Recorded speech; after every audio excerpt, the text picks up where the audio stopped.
Welcome back, everybody, to Robb's MetalWorks. We are continuing our work in support of the best out of San Antonio, and it brings me great pleasure to welcome the originators, the true originators of rap rock in San Antonio. I have with me the band called Saving Jackie. Welcome, everybody, to the program. Hi. Hello. Thank you for having us. Hello. Hello. Thank you so much, man. Yeah, we've been having a great time tonight already. But, you know, as I was preparing for this interview, so much to fucking talk about, I think.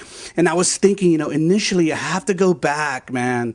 I have to go back and talk about Jackie on Acid, because there were so many people who knew that band back in the day, and tonight we have so many youngsters out there who are keeping up with our program in the San Antonio scene who may not remember Jackie on Acid because it's been quite some time. But I remember Jackie on Acid. I remember being a fan. I remember digging the vibe, and you guys were doing this rap rock thing, and you guys were doing it well, and I think that's what I loved most about it. So first of all, let's kind of start there. And my first question is, you know, I had the pleasure and privilege of watching the band perform a couple of times, and you know, I was thinking, Jackie on Acid, wow, that's a cool name. So what was the initial kind of vision for the band, or the vibe for Jackie on Acid at that time? What were you thinking, you know, because of the name and what you're delivering musically? What was what you were trying to portray in the scene at that time? I think, honestly, it was more a situation where Anthony and Jenny and Tracy got together and they decided to create something different than we had in San Antonio. And it was just a process. I mean, we went through several members in the band. Yeah. And mostly guitar players, right? Yeah. Oh, God, yeah. Oh, God, yeah. Yeah, it's kind of always like that. It's, yeah, and I mean, we were blessed to be played with some amazing guitar players. Some of them that stuck around, some that didn't stick around because of whatever reason. And that, I think, honestly, that's what kind of diversified our songs, is because we wrote songs with different guitar players. Yeah. So it was a different feel for each song sometimes. But still within that rock, that rap rock genre. Definitely, man. It was really cool to play with these guys, and some people that I was very big fans of in other bands that they offered to help us out. And it was just amazing. Even some people that helped us on the studio, it was amazing. Yeah, unbeknownst to me, I found out recently that Damien Oman was one of those people, and I didn't really initially know that. Yeah, Damien was with us for quite a bit, and then also Eddie Hernandez from Sunday, local band Sunday, and Manny Sabo right now is another band he's playing with right now that's kicking ass. And it's just crazy that we got a chance to play with these really like phenomenal guitar players. But as for the origination, like I said, it was Anthony, Jenny, and Tracy, and Anthony had this vision of doing stuff, and it just took off. And eventually I became a member. I wasn't the original bass player, so I became a member later on. And it just took off into its own thing, and it kept snowballing for a while. And then we had the idea of another thing people weren't doing. They were merging, doing a lot of crossover shows. So we were doing a lot of crossover shows with punk, alternative, instrumental, than us. So my idea was, I want to get all those people's fans at our gig. So you just times 4 your audience. Mm-hmm. Sure. And then eventually we started doing art openings or art exhibits. And so that was a lot of cool shows also. We have like some artists out that are blowing up. Nick Soup, who does a lot of graffiti arts here in town. He's like an international and national. He tours the U.S. doing spray paint gallery stuff. And he was doing a lot of stuff for us at that time also. Alex Rubio, also an amazing painter. Alex Rubio, he has stuff at the San Antonio Museum of Art. He has a 7-foot painting of me wearing my pig face mask. Wow. That is, I'm still trying to track that down and get it. Yeah, they sold some art piece to Cheech Marin, I believe. Yeah, he does. He has several Cheech Marin has several of his pieces. Yeah. Back at that time, you know, like the late 90s, you know, rap rock was a big thing, you know, especially because of like Rage Against the Machine and then all the subsequent bands that came along with it. What was it? Was that always, Jen, was that always for you kind of something that you wanted to do? Yeah. Yeah, that's what I always did, was rapping like different rap groups. But it was never like a live band like that. Jackie Band was the very first time that I actually did like a live musicians. Yeah. It was all like samples. Yeah, tracks, samples, and stuff like that. And what was the premise of the name Jackie on Acid? Well, I mean, we all did acid back in the day, but was that it? the story that I remember hearing and they don't remember hearing, so this gets kind of shady after 20 years almost, is one of our previous guitar players, he was playing in another band that he had a name called Jackie and Acid that didn't come to fruition, and then it used the name for this group. But the story of the line is apparently there's a song, a Rage song that has a line talking about I want to be like Jackie Onassis. And I can't remember what song it is. Like, I'm not saying this is the way it is, but he thought he heard Jackie on Acid. And so he's like, oh, that's a cool band name. Yeah. So we'll use that. So we're still trying to figure out what song it is from Rage Against the Machine that worked out that way. But I don't know if that's the case. So yeah. The band, had a lot of great moments. When you think, I mean, we're standing here in 2020, almost like 20 years now. When you think back on that time, like what are some of your fondest memories? What do you remember the most about that time? And also, what do you remember about who you were at that time? Because obviously we're different people these days. Yeah. I was young and wild. Really? Well, You don't say. We were so much younger at that time, and it was like let's do the show, let's go. No kids. It's like, okay, do we have a show in Austin tomorrow? They asked us to play, let's go. Yeah. And it's a different game now, man. We're all older, we're all parents, and life just kind of comes in, and you got to do what you got to do and try to fit the band in it somewhere.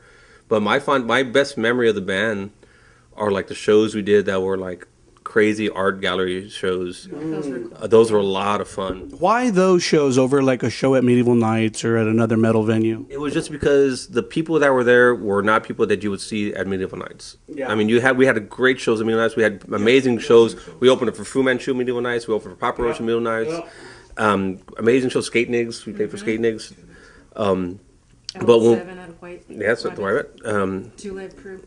Oh, that's right. That was later on. I wasn't in. I wasn't there at that time, but yeah, it's like those gigs were like you got to play those shows to those people that have never seen you, and you could see the reaction on their face, like wow, like what's this? And that's where we kind of struck a chord. Like we played in Houston one time. And it's at Fitzgerald's, and Mighty Boston's were playing upstairs, and we're downstairs, and we played for this. We opened up for them. No, we played downstairs, somewhere on the downstairs floor. And when we did the gig, the crowd like responded pretty crazy to us, and the sound guys are like, man, they don't respond like that to anyone from out of town. Right. That's not common for someone to react that way to the show. And so I like those venues where you're doing a gig where people are not knowing what you are, what you play, and not expecting what you're going to do. And then you just start playing, and like, wow, they're awesome. Our best show was in College Station. I think that's the best show. Really? Because when we got there, it started off as, I was told it was going to be a music festival. Like an impromptu music festival. And then we get there, our start time I think was 9:30, like 9 o'clock, or nobody was inside the venue. They said, okay, you guys are going to start at 9:30. So we did the first song. Nobody was there. Second song, nobody was there. Third song, I looked up. My back was facing the glass of the front of the venue, and people are looking, peeking in, and I could see people looking back at us, looking in, and they're all coming in. But I think by the time we got to the sixth song, right, the place was packed. Yeah. Remember that? Yeah. It was packed with people. I mean, it was just all standing room only, and. It went from being upset to being excited. This is a cool show. Yeah, and then we played our whole set, and they're like, everybody's yelling, "One more song!" So I think we played our set a second time, right? Yeah, because we didn't have any more songs. We played a set a second time. Yeah, that's right. Wow, that's crazy. Yeah. Jen, what do you think about when you think about the old days? The old days, just all the fun that we had.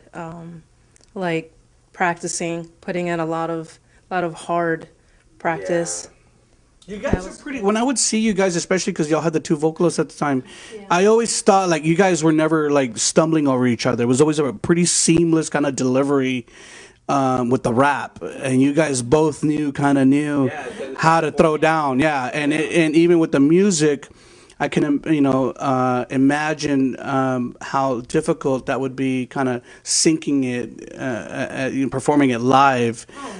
Oh no. Tracy and I came. We had started rapping together back in like '93. So like we had that whole time to mesh in and stuff. And then once the band came in, like it was just just cake. I mean, yeah, just honestly, just with write them, and rap. It was crazy because like they always had to do the same thing even with different guitar players. Right. And that's the other thing is like, hey, they have different guitar players have different vibes, but they were able to still Work with it. work where they're going to be at. And now and I think about it now. I mean, what you're talking about, it's like I was listening to the recordings in the back in the day. It was like there were a lot of like call and response kind of stuff in their singing. Well, the band kind of ended in 2003. What kind of caused the end of the band? Gosh, I mean, I kind of stepped out of it after a while because I was in school and stuff, and I wanted to go further, and I felt like, you know what, if I stay in the band, we could go so much farther, but everyone has priorities, everyone has stuff, we can't tour. It's like, and me personally, my thing was like, I'd rather leave the band and be friends with all of y'all than stay in the band and then resent y'all. Right. And so, I mean, and it's one of those, it was kind of a hard decision to make, but at the same time, it was like, I'm glad I did, because there's no animosity. Yeah, for sure. That was for me. You had left too. I think it was just there's a point in time, you just know it's time to end it, right? I mean, Because we all clicked together. I mean, when me and him worked together, we were like business-wise and stuff like that. So when I left, it kind of just changed dynamics and stuff. It was time. It was time to end it. It was 5 years kicking butt, 5 years of playing, booking, just everything, and it just after a while, I think it's just time. You just know it was time to end it. So we did, and we did a last gig at Sin 13. We did Sin 13. It's I guess I think it's like $5 cover. You show up. We had all these CDs still from the print. Right. It was like you show up, you got a free CD. Speaking of that, I was going to message you because I'm not sure. I'm really not sure. I haven't dug into my archive. I don't know if I have the original EP or the demo that y'all released. Yeah, there's two, right? The Songs of Love and Devotion. That's the one. That was the first one. Remember?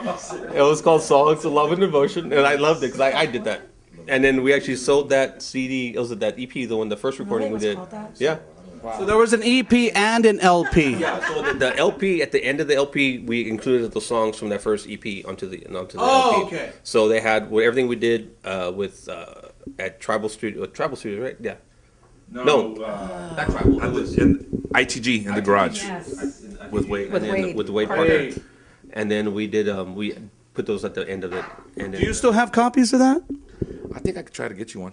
I mean, even if you don't have the hard copy, I mean, if you could just send me the tracks, that'd be great. How many tracks were on that LP? Like 9, right? 8 or 9. 9, really? And Wow, that's yeah. great. Yeah, and we also did. There's a spoken word piece on there from a friend of mine who's a local poet, Victoria Zapata.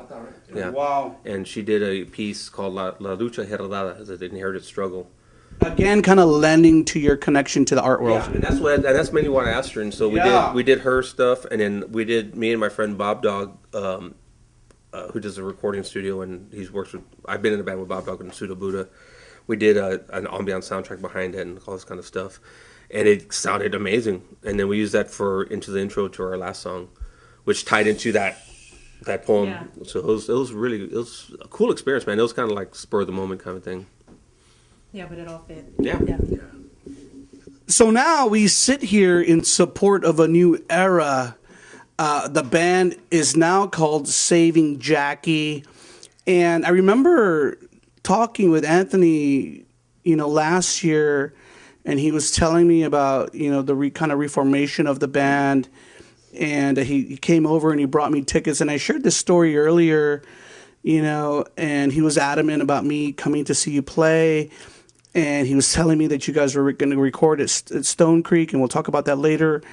But I remember, I thought Anthony was going to come over and drop the tickets off, and later I got to go home. And he actually stayed here, and we talked for like a couple of hours, and we really kind of reconnected. And he was telling me about all of the evolution of not only, what you guys wanted to deliver as a band, but obviously the reflection of the new band is a reflection of the individuals. And how you, obviously, we're not the same people we were 20 years ago, but he was telling me, Rob, this is what we are, this is what we're delivering, you got to check it out. And so when he initially sent me the tracks, I was like, oh my God, this is amazing. It sounds great. I want to be on it. So as we start talking about Saving Jackie, I think the first question that kind of popped into my mind was, why the name change? Why did you decide to change the name from Jackie on Acid to Saving Jackie? Well, I always thought the name Jackie was always a nice, like a real nice, catchy name for a group. I just didn't know what to add to it, right? And I wanted something to be a little more positive than Jackie on Acid. So, well, I always thought the name Jackie on Acid because back in the day, when it never came to fruition, I wanted to create a character like was it the Gorillas? We have this one cartoon character that would be our little. Character, and then we just base it on it. But it never happened. So the same Jackie, I think it's actually pretty cool. I mean, to me, in my head, it ties into that for me personally. But I thought something a little more positive. That was that band Saving Benjamin, and then I've always liked that had a good ring to it. So I just talked to my sister one day. Hey, what do you think about Saving Jackie?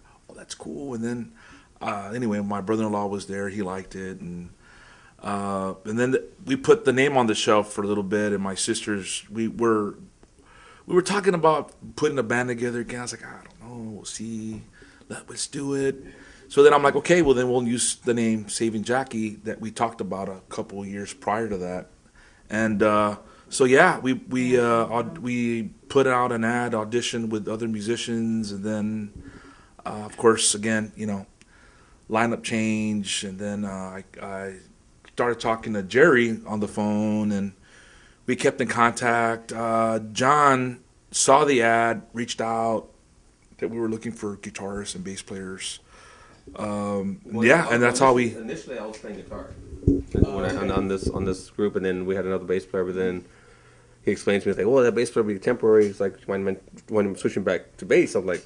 After I bought us a guitar rig, okay, I guess so now. After spending $1,000, I spent $1,000 on like $1,500 on the rig, Oh, sure, it's okay, I guess so. But yeah, man. So I just went back to my familiar thing I do. So it's just kind of say, hey, this is a new era. Yeah, I mean, almost a year to the over a year, because I just my Facebook feed popped up. And we had a picture of the night. We decided we wanted to do this. Of us three, we decided we were going to do this. And I was like, wow, that's like, that was just literally over a year ago. Yeah, but then to also write, and then to get like members. Jerry, and then the newest one's Rick. So yeah, that's how it all. Yeah, because when I had kind of heard it, when Anthony told me, we're called Saving Jackie now, I'm like, oh, okay. When I think about, especially after I heard the tracks, and we're going to talk about this later, hopefully in depth, but the saving part, it's like, we are not, we're not doing acid anymore. But I've never done acid. Just saying. For the record, speak for yourself. I am. So but the thing is, when the moniker to the public. When they think of that, oh, okay, yeah. But now it's like Saving Jackie. It's like we are in a new kind of part in our lives where we need to find some kind of redemption or salvation as we continue in this really different phase in life where we encounter much more struggle and we have to overcome. And, we are responsible people now because we have homes and children, spouses that we are liable to. So, the whole Saving Jackie part to me really hit home. It kind of like made me think like, yeah, you know, we're not kids anymore. We're adults, and we are wanting to kind of say that we can continue to be fruitful and productive and still fucking rock out, you know, right? We can still rock. So, you know, you guys are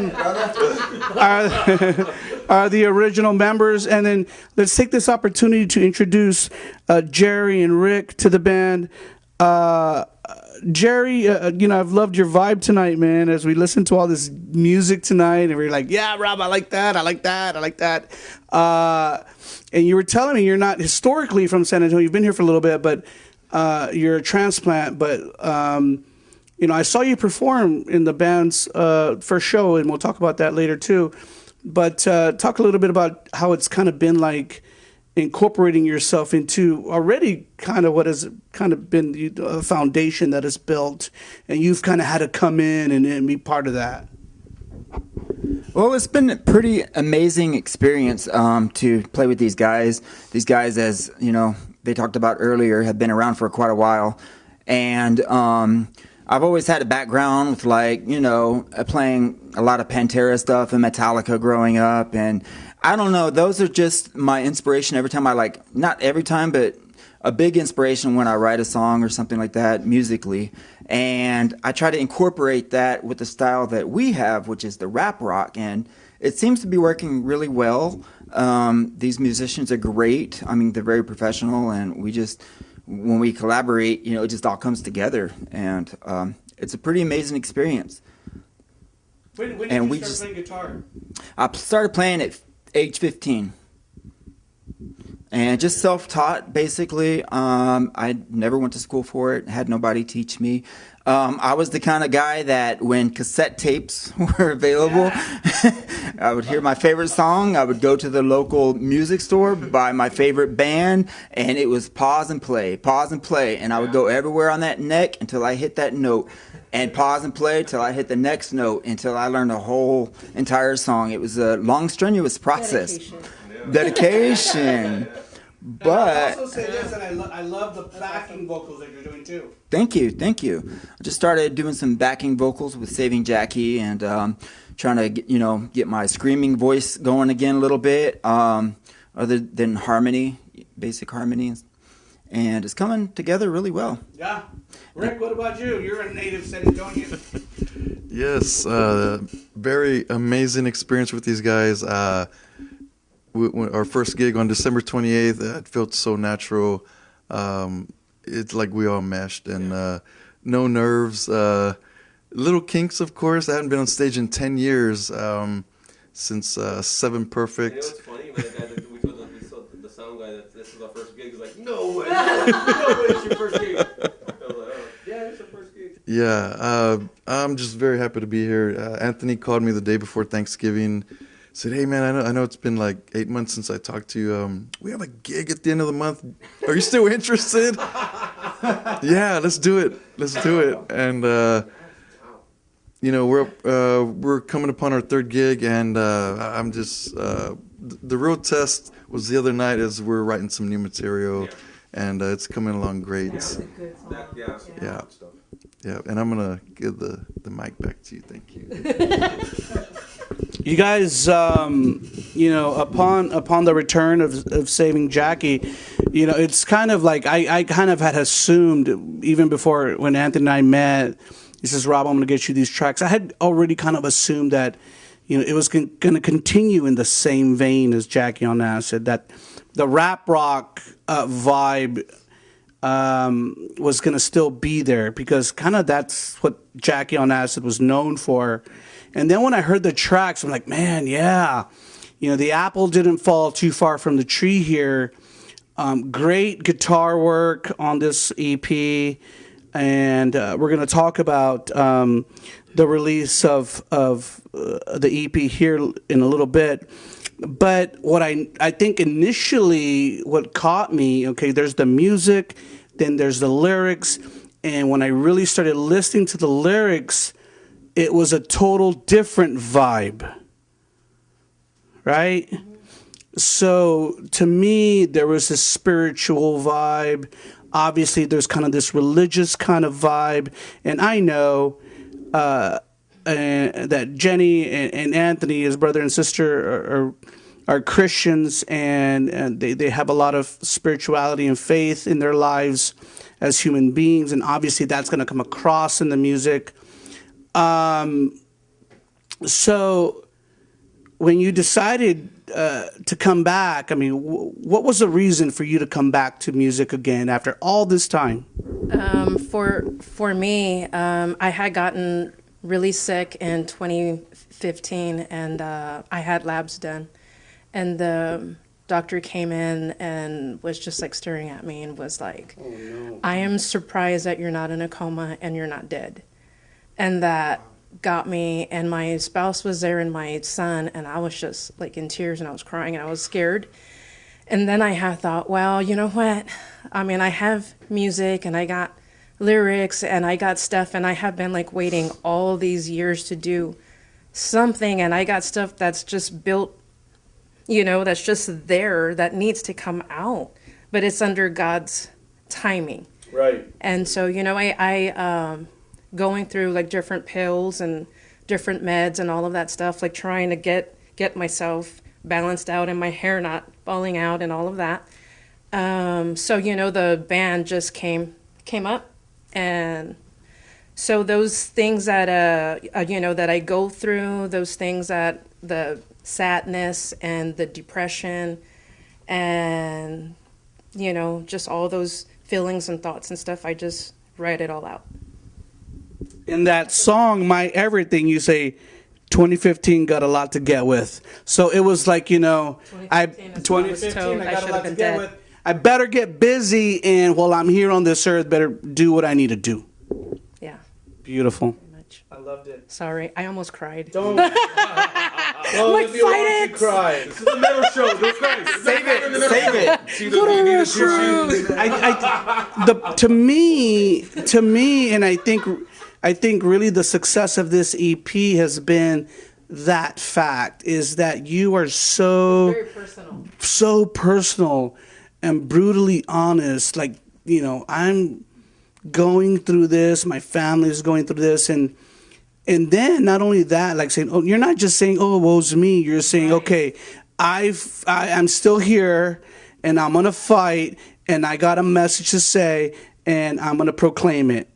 And that's, to me, when I started listening to these songs and really absorbing them lyrically, I was like, man, this is so cool, because they're like just putting yourself out there, and some people will get it and some people won't. Yeah. Well, yeah, but it sounds, it sounds good either way, so. Cool. And for some of you people out there who may not know, the band released their 3-song EP. Just came out last year, right? What was the date that it came out? Just recently, a couple of weeks ago. About a month ago. About a month ago. Yeah. So it's out there. They can get it on all music outlets. Yeah. iTunes, Spotify, everywhere. Apple Music. Apple Music, everywhere. The other song that I really dig, I did all of them. The My Faith song too is a really cool song. Again, kind of Jen as a lyricist, you're kind of talking about like, oh, when I listen to that song, it's like a more like a self-esteem song. And I think one of the lines that you wrote in there was something like, I love my face, or something like that. He helped me love my face. Amen. He's helped me to know my place. Yeah. Now I have purpose and I'm living in His grace. Yeah. So there's so many people out there who deal with just loving themselves. Right, like me. So, it took me years and years. And how has your faith kind of helped you through that? Well, I'm still here. That's how it helped me. Well, I mean, that's kind of very simply said, because there are people who cannot deal with the struggle, and then we hear about suicides and all this stuff. Yeah. Right. So, it's helped me with like to have peace, joy, and love. And then to also, like, it's not just for me, but it's like it's for me. But then if there's like a person that feels down and out and stuff, then then I'm healed from certain things, right? And I can share my music or my lyrics or, you know, like my stories and stuff and hope, right? God willing, then it'll lift up that other person to want to live. Right? And you do that, not to get off Saving Jackie, but you kind of do that through Saving Jackie, and you kind of do that through your church. Yeah. Yeah, pretty cool. I think that's really Church cool. too, yeah. I follow you on social media. Cool. Silence the Storm is the third track on the EP. Again, a very cool track. What I love about, I think musically too, is like these songs just like are just rocking. Yeah. They're just fucking rocking, and I think they sound, you know, we were talking about listening to this record earlier, just the amazing sound and production on this record. Where did you guys record this record? Stone Creek Sound. Yeah. Yes. It's amazing. I mean, Yeah, talk a little bit about the experience of recording over there. recorded with our old bandmate Damien, and kind of brought us in and here. I did a little tour of the studio. I'm like, this is. I walk in. I'm like, wow. I've been to this. I've recorded some really nice studios. Yeah. And because I did some studio session stuff, I'm like, wow, this is actually really, really cool. The layout's super chill. It's out in the hill country, cut out of a hill, dirt road to get to it. You park too late and it rains, someone gets stuck in the mud. True story. True story, yeah. And No way. We got you out. we got you. But man, it's a phenomenal studio. I mean, it is by far so many options you have in that studio to do stuff, and they record all genres of music from death metal to gospel to blues to everything to simply acoustic stuff, and everything I've heard out of them so far has just been coming out great. Yeah. And it's one of those things that they got an ear. We trusted Damien. I mean, I know I know Anthony was kind of skeptical about it, but in my head I was like, man, he knows what we sound like because he played with us. Yeah. He knows what we're going for. And I think too, like I know Damien's a Christian, Yes. so I think, you know, on a personal level, that kind of connects you. And, you know, if he is understanding the message and the vibe, then you can't get any better than that. And then to have the gear to do it. I mean, that's that's the big one right there. I was like, I walked into here and he has like 10 different amplifiers you could use at one time, and you could actually, I want that sound, I want this sound together. We'll blend them together. I want this and that. You can blend them together, and just not tracking it, but they have a great Clifton, right? But his name Clifton. He did our mixing. And he just has amazing ear. Cliff's a pro. Yeah, man, it's amazing ear for what he did. Cliff. And so it just came into what he became. And we actually, in the producing of the song, they rewrote certain parts. Okay, try this. And so we were like, oh, that's kind of weird. And then when you finally hear the end product, like, wow, that's actually a really good idea. And that is the job of a producer. Exactly. He's not just a recorder. He's not just recording your shit.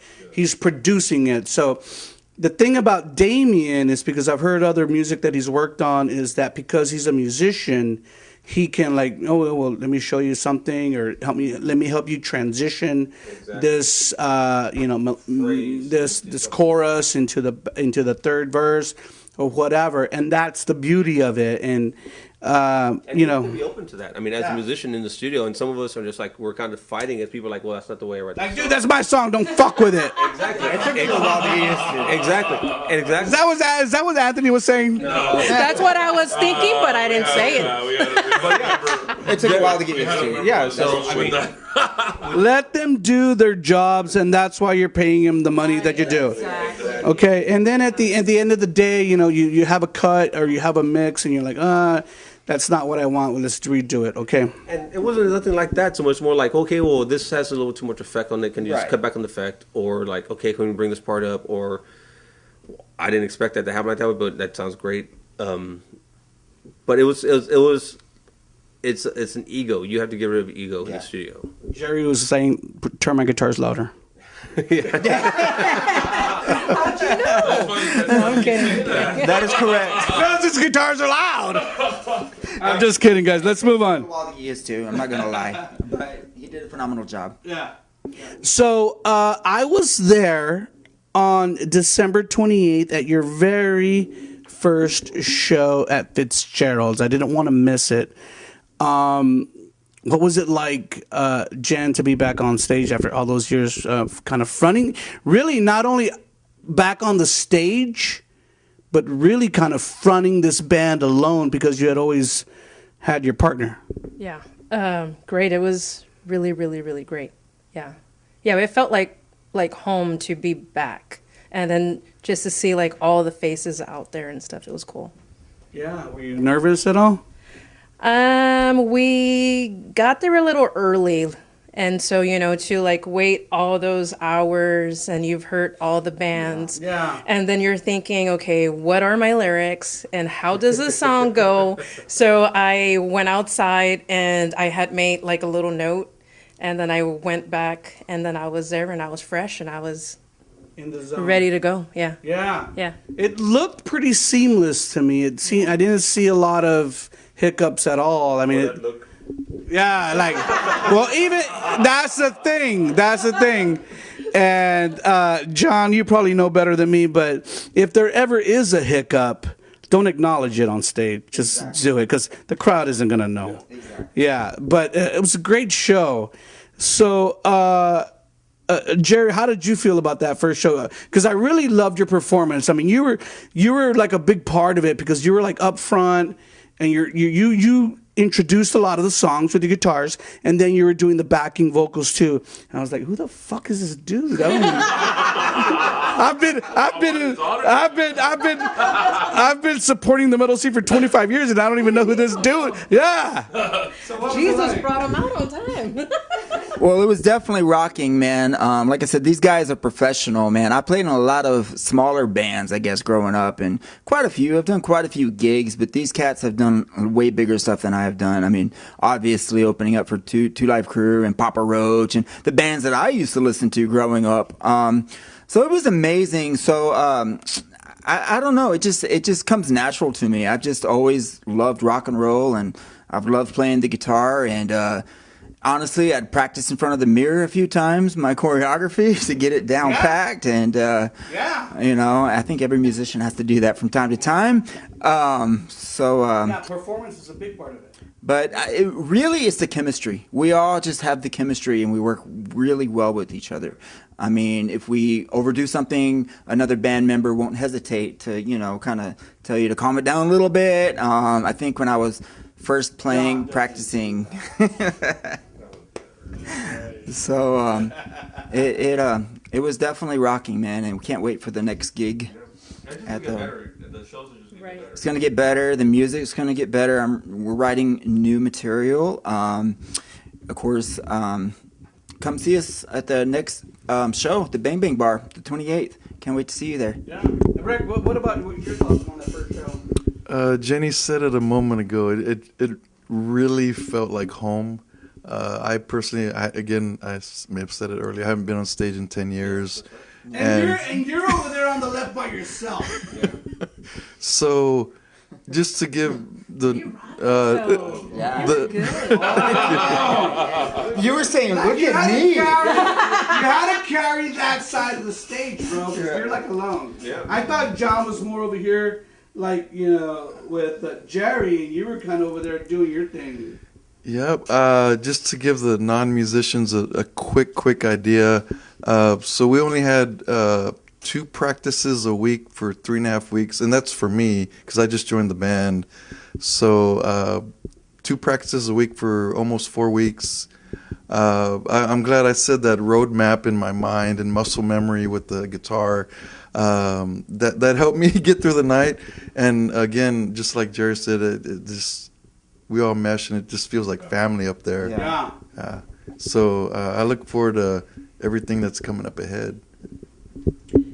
I think that sentiment crosses over into the recording. Now, I'm really glad, Jerry, that you mentioned new music, and that was something that I didn't really want to talk about because, I wanted to focus on the EP. But as we're still early in 2020, and as we look ahead, let's first talk about shows. We talked about the show tomorrow, but obviously this interview will air after that. What is the plan for 2020? What do you guys want to do for 2020? I think The album? Well, I think after this show, we're gonna just focus on writing more material. We have one more gig in March, right? June 13th.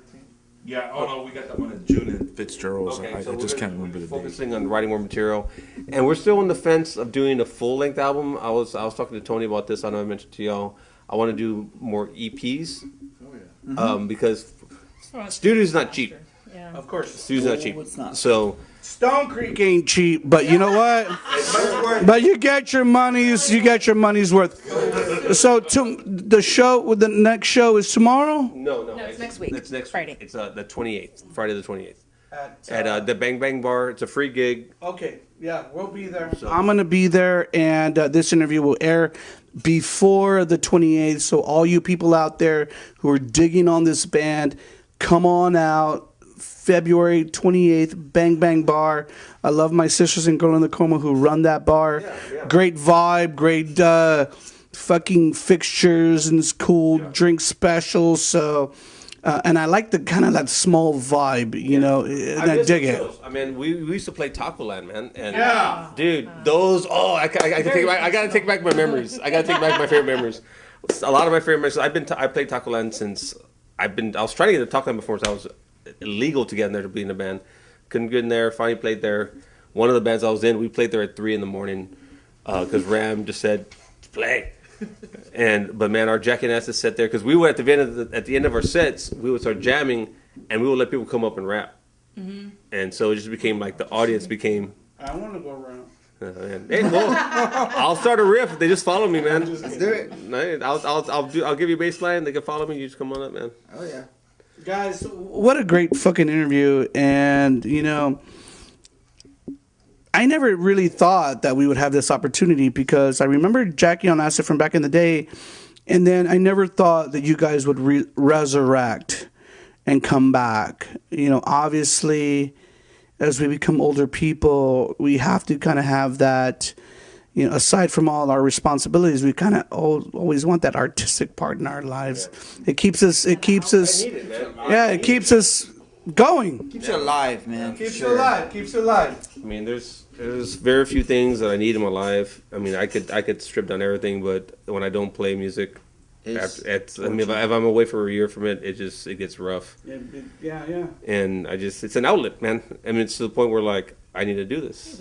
It keeps us satisfied aside from the mundane that we live every day. Mommy, right? Yeah, so, you know, mommy, I'm always mom. I'm the wife and stuff. And then when it's like it's practice time or it's gig, then it's kind of like Rockstar life. You're like, George, stop texting me. And I take off and jam. So it's good. Yeah. Yeah, It's really what I needed. You need those moments. yeah, there's a lot more in life than just working. George is nice. I wear a suit at work, and that's not rock and roll, man. Rick, if you wore a T-shirt to work, you'd still be good looking.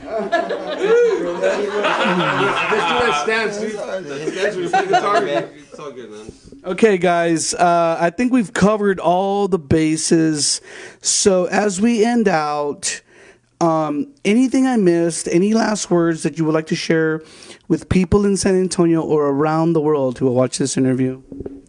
Rock out with us. Come to our shows. We're going to be booking some more shows pretty soon. If you haven't, if you can, follow us on Facebook, Twitter. And they can get this EP at the show. Yeah. Yes.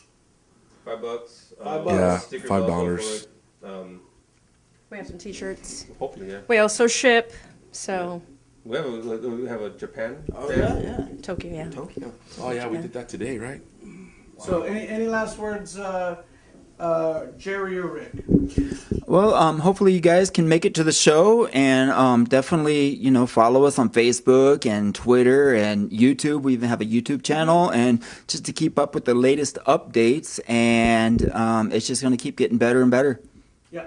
Thank you. Know, I'm sitting here thinking, and like we talked about new music, When would you guys like to have like maybe some new music out, like a product out, another EP out? It's gonna have to wait a little while because I mean, like we said, it's not cheap to do the studio stuff, and we got to make sure we have the songs we want to do. Right. I mean, we could bring the studio 10 songs, and then we'll show. For instance, Damien would like, okay, you probably focus on these 3. So it's just not like, oh, these 3 songs we want to do.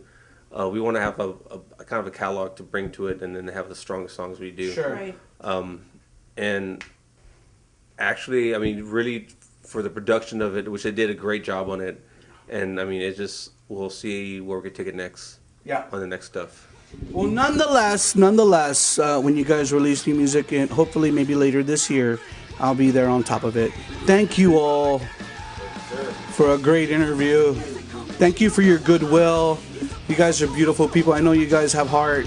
And like I told you off camera, man, I wouldn't be doing this interview if I really was not a fan of this music. I love it. And all you people out there, be sure to look for the name Saving Jackie. Their EP just came out. 3 killer tracks. If you dig rage, if you dig all that rap rock stuff, you're gonna love this band. You saw them only right here on Robb's.